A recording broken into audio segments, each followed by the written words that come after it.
Welcome to the boating adventure. It's Saturday the 26th of March 2022 and it's a beautiful day. I'm going to do something a little bit different for the channel.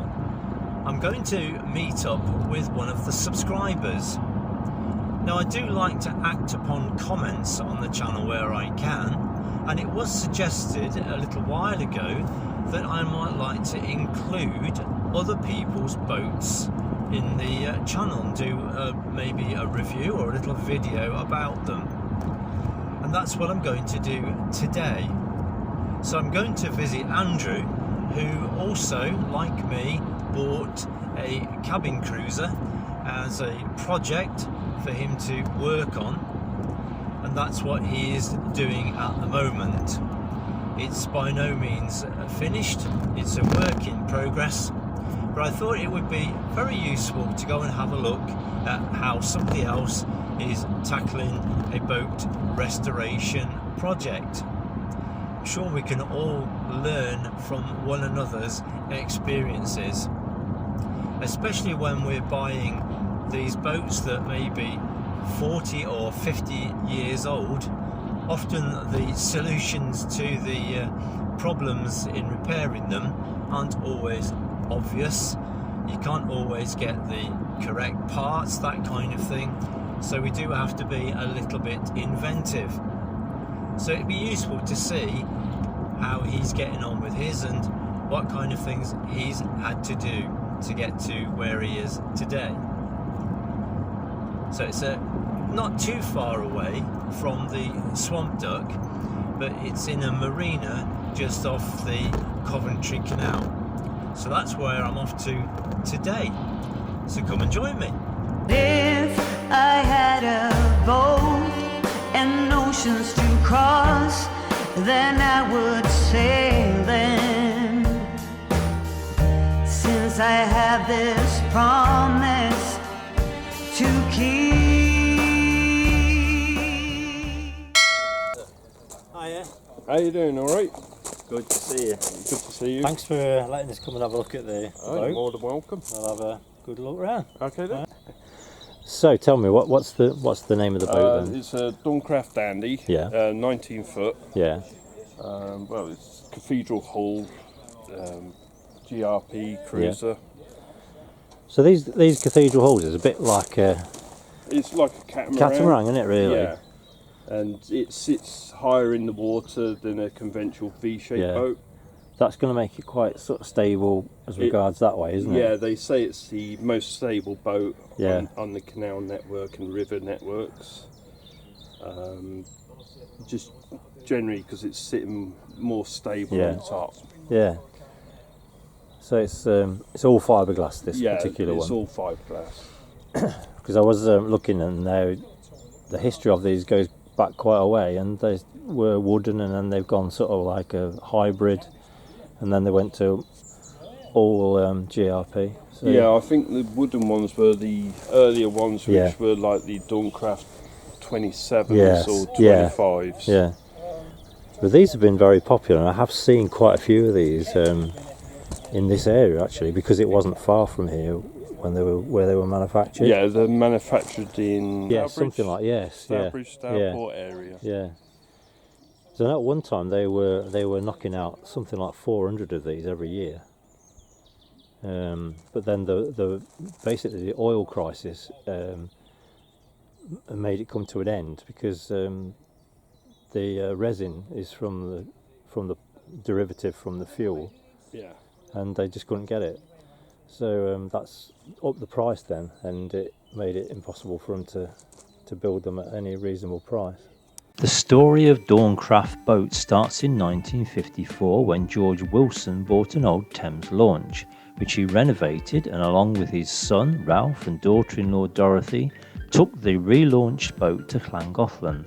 After the trip, father and son realised the potential for building boats for people to enjoy the canals. To begin with, they fitted out wooden boat shells, which they obtained from Crescent Boat Builders of Taunton. This continued until 1966, and the popularity was instrumental in persuading British Waterways not to close the Staffs and Worcester Canal. Dawn-craft cruisers helped to kick-start the canal restoration movement. Away from it all, the glory of summer on a quiet waterway, with town and traffic merely a distant memory. How relaxing to glide along, alone with the song of the birds and the lapping of the water. Every year, British Waterways turn this peaceful dream into reality for more and more people looking for a holiday that is different, and discovering that hundreds of miles of our inland waterways are available for pleasure cruising. Now, at a British Waterways base, a holiday booking made months ago, perhaps by mail or at the boat show in London, is about to become a reality, as some of the fleet of hire cruisers are made ready for their visitors. The bases from which these boats may be hired are to be found all over the country, at Birmingham, Nottingham, Leicester and Oxford, at Southall near London, Hill Morton near Rugby, and Middlewich in Cheshire.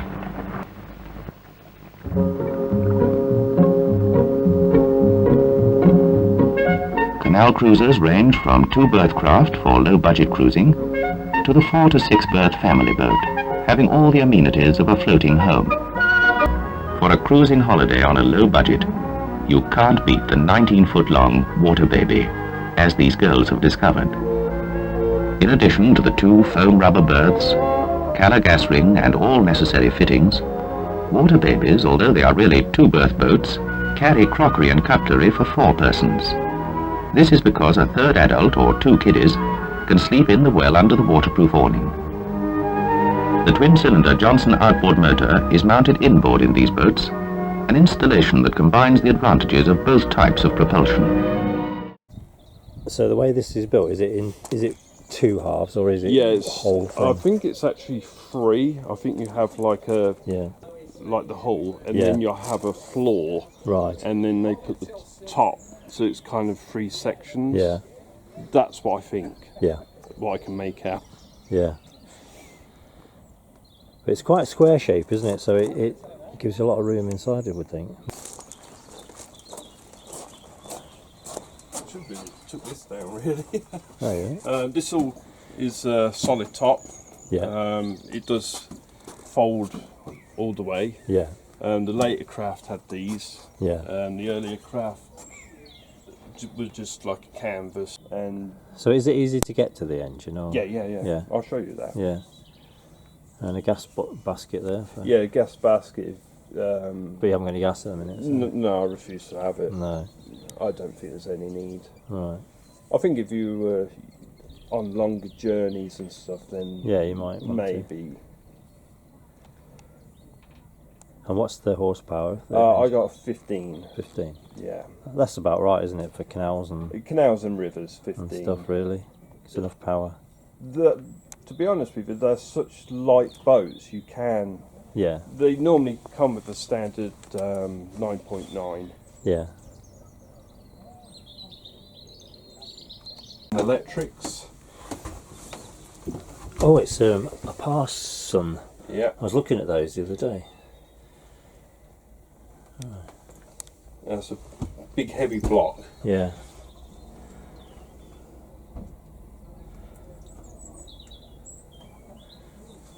Is that a fan there? Is that a sort of... It is a fan, but it doesn't work. Right, that's a good idea though, isn't it? I was thinking of doing I've seen someone today on Facebook where they've put a camping fan in on this section here, so it blows. Yeah, I'm thinking of doing that on the boat just to get the fumes out. Yeah. So you've got a starter and a starter and a leisure battery, which is all connected to solar. Right. Yeah, I think electrics was the thing that alarmed me when I took the boat on. Doing. Yeah. That's my next job. Yeah. Then obviously my engine bay cover needs redoing too. Yeah. No, so this is your steering cable here. Yeah. Right, that's a similar kind of system that I'm going to have no, not quite, but I'm having a new system on the Swamp Duck. Then you've got the fuel tank So how big's the fuel tank? That's a 25 litre, Right, yeah. which I'm looking at putting an extra fuel tank in there to give me extra capacity. Yeah. You do need it on the canals, don't you? Yeah, it's just because nowhere. there's no fuel stations. No, it's difficult, you know. You know, they say you can only carry so many litres of... I think it's one jerry can. It is really, but sometimes... we have to go a bit further. Otherwise you've got a very, very long walk. Yeah.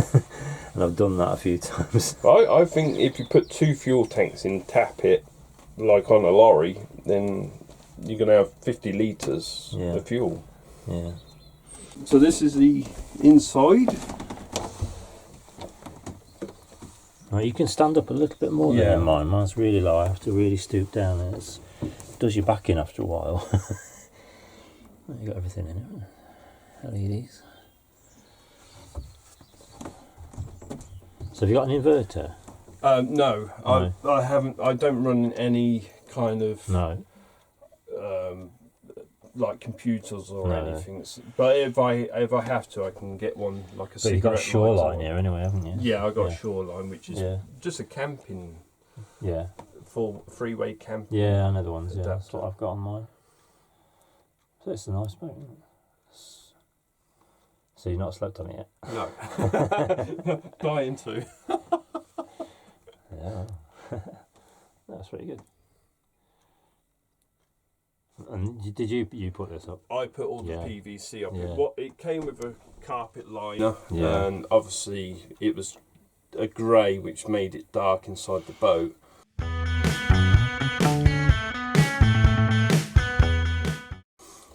It was leaking through the rails, which weren't connected properly. Yeah. So obviously I had to rip the whole lot down.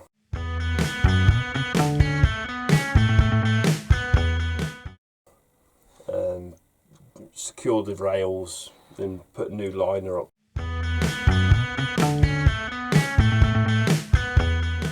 thought, well, PVC is most probably the best way to go. People were saying about condensation, Yes, but you don't actually get it. No. Because there's quite a lot of ventilation, you know, with drafts and stuff coming in, so you don't really get the condensation. Yeah, I think that's... I mean, you haven't got gas on here anyway, and that creates such a lot of condensation anyway. But with the heater, the diesel heater, that's it. it's dry heat, so it actually takes it away. Yeah. Have you got a vent? Is it vented into here? I've got yes, I've got it vented just underneath the cupboard here. I've got it here. Yeah. All right. Yeah. And they're quite powerful, aren't they? Yeah, they're very. I think they're really good. For the size of boat. Yeah. Because it's only 19 foot. Well, the cabin's not even 19 foot. It actually does the job. So that makes the berth. Oh right, yeah. Get your feet in there. Storage, sleeping bags, everything goes in there. So it was actually a Wix's kitchen. Yeah. Which I've put in because the old kitchen was in bad condition. So I thought, well, the best way would be to put a Wix's kitchen in. Yeah. I think it's really well done. I like that. Yeah, that's just a sink I picked up for £20. Yes. And I went to a camping store and I just brought the fitments, which cost me another £10. So in all that sink has cost me £30. That's brilliant. The only thing I've got to do is put a tap in. Yeah. But it's not a big problem because I normally use just a water container and just fit it up and the kettle. Yeah. If I'm out on the water, I got my little portable gas, which I can put hot water in that way. Yeah.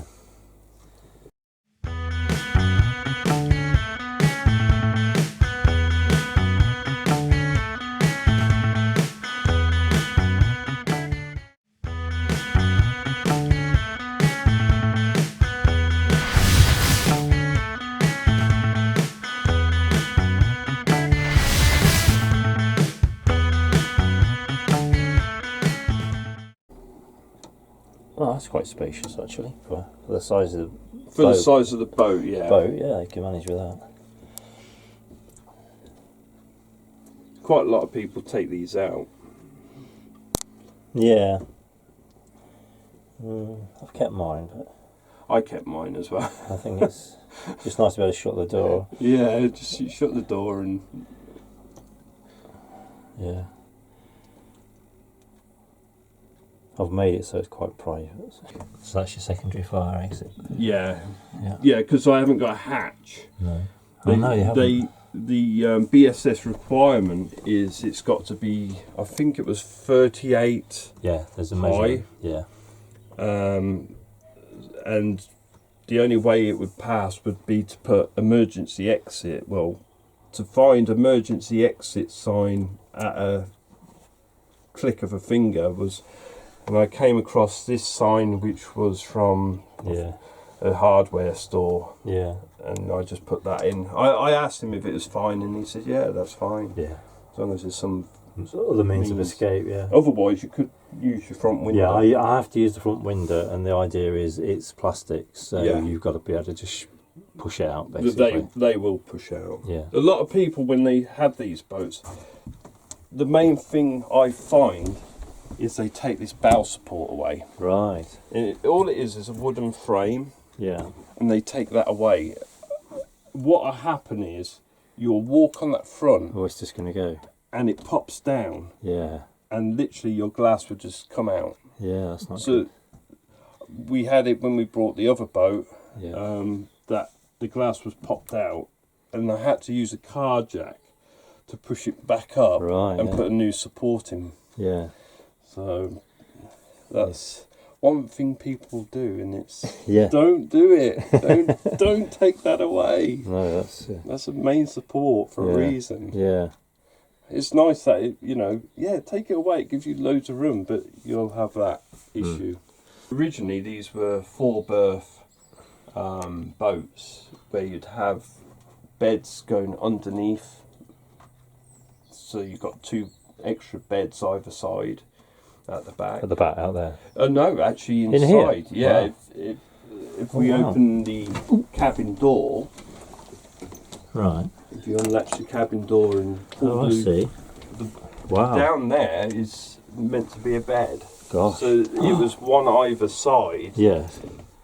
Now, when I went to the NEC and I went in, looked at the Viking, it still actually has that kind of setup at the back. Oh, does it? I was surprised at that because it was like, I can't remember how many they advertised it actually slept, but I'm thinking, well, where?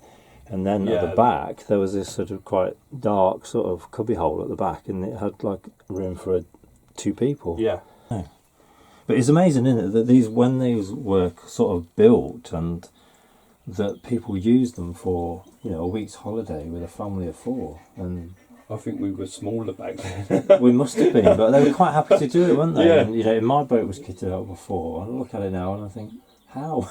Yeah, very, very cramped. Just getting past one another would have been a problem. I think back then as well, because we didn't have no electronic gadgets, people were more into the leisure side of walking and collecting stuff.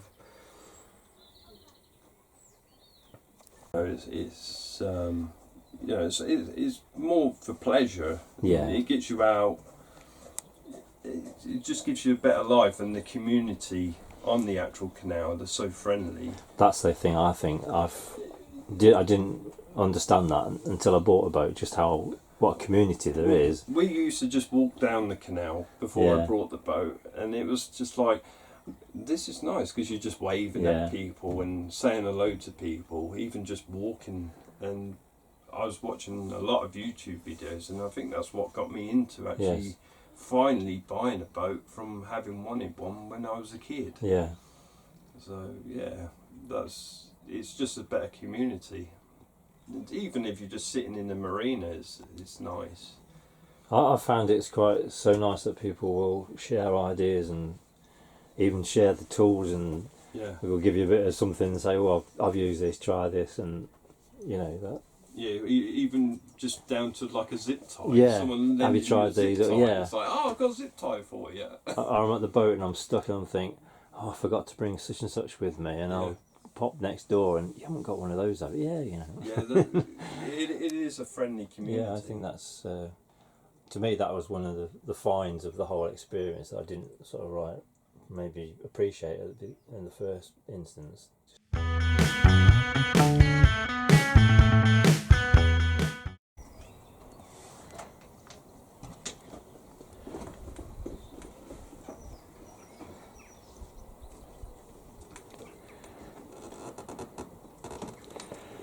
So Andrew's just going to take the canopy down for us, and you can see the boat without it. The Dandy was introduced by Dawnecraft in January 1972. A small 19-foot boat with a cathedral hull. Internal equipment included 4 berths, a stove, sink and toilet. Priced at £975 excluding the engine, this boat was a great hit at the Earls Court Boat Show in 1972. It was designed by Ralph Wilson, getting Dorothy and the 2 children to lie down on the sitting room floor whilst he drew a chalk line around them in order to work out the best shape to accommodate 4 berths.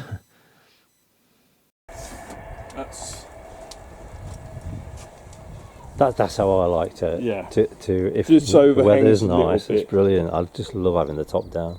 And then you can Yeah. actually take this down. Just take 2 people. It will kind of like just Move forward. straight Yeah. over. Yeah. But I'll be sunbathing on there later. Don't blame you. It's really nice. Yeah. Yeah. I think that's where they come into their own. You can take the top down. And Yeah. You've got more room to sprawl out. It's brilliant. We just enjoyed more. I actually find it harder to control. Well, just do the boat with the roof up. Yes. Because I haven't got a cabin seat. Right. I was going to just buy a stall, Yeah. but you kind of like that, You can't see. and sometimes because of the perspex, if it's pitted a little bit, it kind of you can't see quite straight through like it would be with glass. That's most Yes. probably the only downside. Solar that's panel, isn't it? Yeah, that's. I was gifted that, That's pretty good. and it was like, well, that fits nicely on top. And also, It protects it. It protects the boat. Yeah, it does. And yeah. when it rains, it kind Yeah. of you don't get the full rain Yeah. on the actual boat, so the noise. This is the bit that I had to replace on Yeah. mine. That they were really rotten, and like you say on yours, the way they'd been screwed on wasn't good. It 2 screws. And Yeah. you can like literally just lift it. And with the solar panel, we've been Yeah, secured either side. It kind of holds Yeah. it more rigid as well. yeah. And the ones I've replaced it with are actually bathroom rails. Oh, bathroom rails. Yeah. That's a good idea. They from a well-known supplier, Amazon. They were 40 quid a pair, whereas the same sort of thing in a boatyard, you're talking silly money, and they're. It's about trying to make things cheaper and It is, isn't it? recycling things. Yeah. It's like my flagpole. Yeah, It used to be a curtain Yeah. pole, and it was like that's just sitting at home. doing nothing. I can't find the wall brackets. I'm going to make into a flagpole. Brilliant. That's What's why- the flag? Right. That's a Warwickshire flag. Oh, right, yes.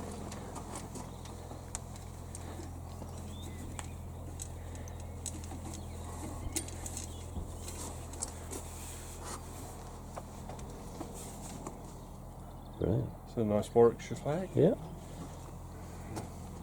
One of the worst accidents I saw involved a flagpole on the back of a narrowboat. They got it wasn't attached to a flagpole; they'd attached it to the rudder, and it was a really big flag. And as the guy was going through a bridge, and it was on a bend as well, so it was quite awkward, and it was quite shallow on one side. The wind got up, and the flag just wrapped round him completely. Oh. He couldn't see, and he couldn't move, and the boat was about to be grounding. And it sort of tipped, and I was following him behind, and I just saw this narrowboat tipping on one side, and the guy unable to do anything about it. And I suddenly thought, You've got to be careful with flags. Did you actually find the boat? Where did you get it? I found mine on Facebook Marketplace. Yes, me too. Basically, it was in Birmingham,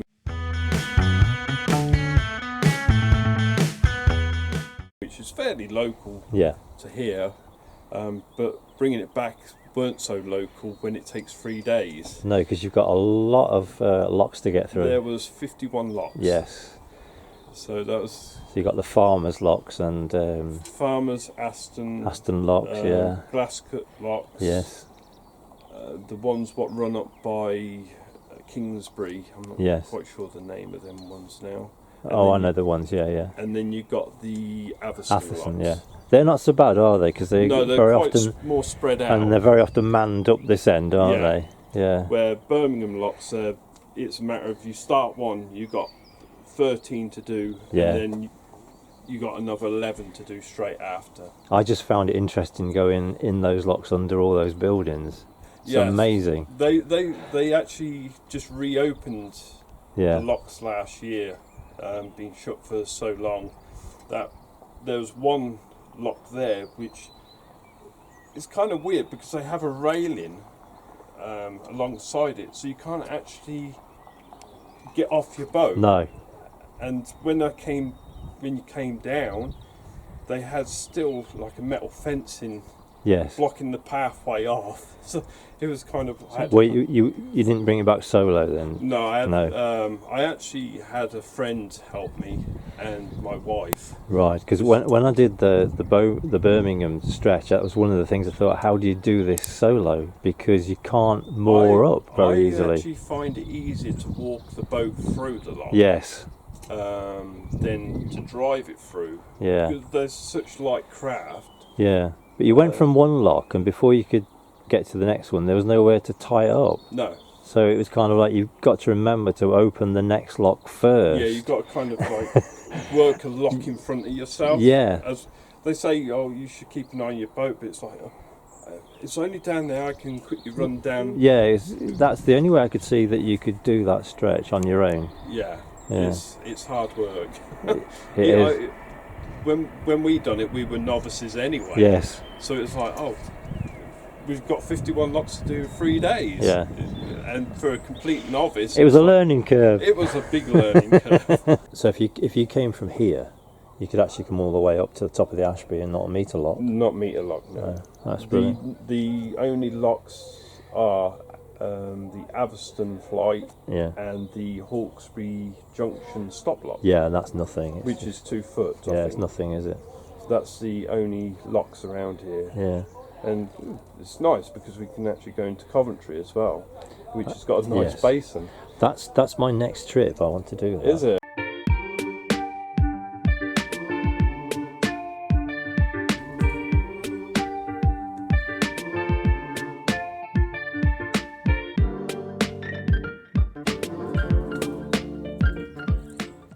I'd like to thank Andrew very much for showing me around his boat. It's very interesting to have a look at what other people are doing and seeing how they're getting on with their renovation projects. If anybody else who is a subscriber and doesn't live too far from me would like to offer their boat, it could be a kayak, to a rubber dinghy, to a cabin cruiser, to a narrowboat, to a wide beam, to a transatlantic cruiser, then if you'd like to be included in the channel at all, then do get in touch and we'll see what we can arrange. I hope you enjoyed that video.